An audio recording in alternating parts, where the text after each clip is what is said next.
So hi guys, welcome back to my YouTube channel. आशा करती हूँ आप सब ठीक होंगे और ठीक नहीं भी होंगे, सो डोंट वरी, जल्दी सब कुछ ठीक हो जाएगा। तो आप सब लोग ये सोच रहे होंगे कि मैं ट्रेडिशनल वेयर में क्यों बैठी हूँ इस टॉपिक में बात करने के लिए, क्योंकि थंबनेल में देख के आपको समझ में तो आ ही गया होगा। सो अभी मैंने एक वीडियो शूट किया है which is my earrings collection. तो इसी वजह से मैं अभी ट्रेडिशनल वेयर में बैठी हुई हूँ और मुझे ये वीडियो भी काफ़ी टाइम से शूट करना था, अपनी जर्नी शेयर करनी थी ताकि जो गर्ल्स हैं, यूथ गर्ल्स, तो चूज़ कर पाएँ कि उनके लिए ज़्यादा सही क्या रहेगा, वैक्सिंग रहेगा या फिर शेविंग रहेगा, और मेरे क्या कारण थे जिनकी वजह से मैंने स्विच किया है फ्रॉम वैक्सिंग टू शेविंग। तो चलिए स्टार्ट करते हैं। बहुत सारे कारण हैं लेकिन मैं बहुत छोटा ही इसको रखना चाहूँगी और कुछ आपको 4-5 कारण बताऊँगी जिसकी वजह से मैंने स्विच किया है, और हो सकता है आपके लिए बेनिफिशियल रहे वीडियो, है ना, ताकि आप भी चूज़ कर पाएँ दोनों में से कि आपके लिए बेस्ट क्या है। तो चलिए शुरू करते हैं।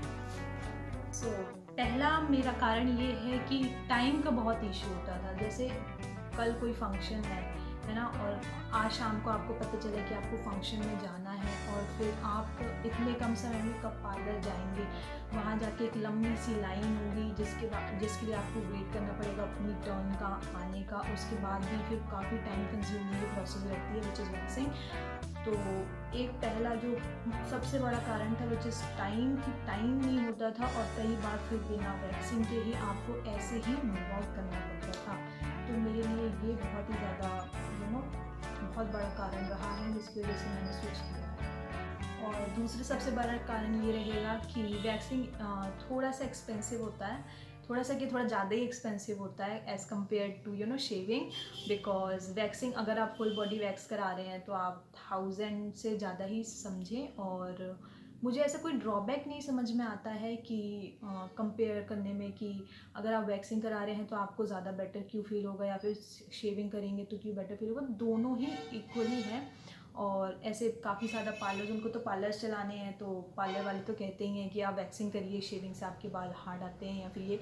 तो मैं बताती हूँ आपको कि मेरे बॉडी हेयर बहुत ही कम है, बहुत ही कम, मेरे बॉडी में ज़्यादा हेयर आते ही नहीं हैं। बट फिर भी मैंने जब शेविंग करी उसके बाद भी ऐसा कोई चेंज नहीं देखने को मिला कि बाल हार्ड आ रहे हैं या फिर बड़े आ रहे हैं। तो ऐसा कुछ भी नहीं है। ये कम्प्लीटली आपकी बॉडी हेयर ग्रोथ पे डिपेंड करता है कि आपको मतलब कैसा रिज़ल्ट देखने को मिलता है, और बस आप उस हिसाब से अपना चूज़ कर सकते हैं कि आपको क्या ज़्यादा बेटर सूटेबल लग रहा है। और तीसरा बड़ा कारण ये है कि ये थोड़ा सा अनहाइजीनिक होता है लगता है मेरे लिए। तो ये ऐसा है कि मुझे बॉडी हेयर बहुत ही कम पसंद है, मतलब ऐसा नहीं है, इट्स कम्प्लीटली नेचुरल और सबकी अपनी अपनी सोच है। तो मेरा ये मानना है कि मुझे बॉडी में हेयर बिल्कुल भी नहीं पसंद है। और ऐसा होता था कि जब हमें कहीं जाना है और अगर हम पार्लर विज़िट नहीं कर पा रहे हैं तो अगर फिर आपको ऐसे ही जाना पड़े तो बहुत ही बुरा लगता है। तो इस वजह से मैंने सोचा कि क्यों ना 2 मिनट में अपन ने रेज़र उठाया, शेव किया एंड गुड टू गो। तो तीसरा कारण तो ये बहुत बड़ा रहा मेरा स्विच करने का।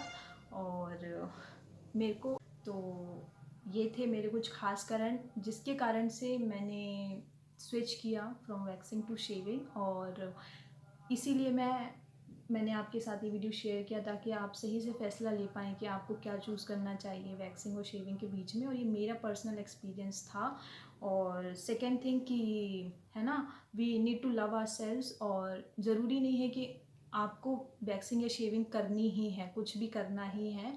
It's completely normal to have body hair, and अगर आप उसमें कंफर्टेबल फील करते हैं सो इट्स टोटली फाइन। आपको अगर नहीं करना है, ना वैक्सिंग करना है ना शेविंग करना है, सो इट्स वेरी गुड।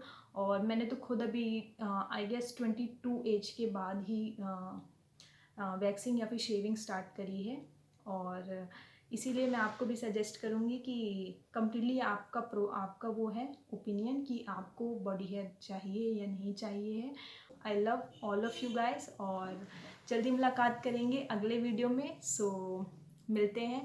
अगर ये वीडियो आपको पसंद आया है तो मेरे चैनल को सब्सक्राइब कीजिए, इस वीडियो को लाइक कीजिए और अपनों के साथ शेयर कीजिए। Thank you so much.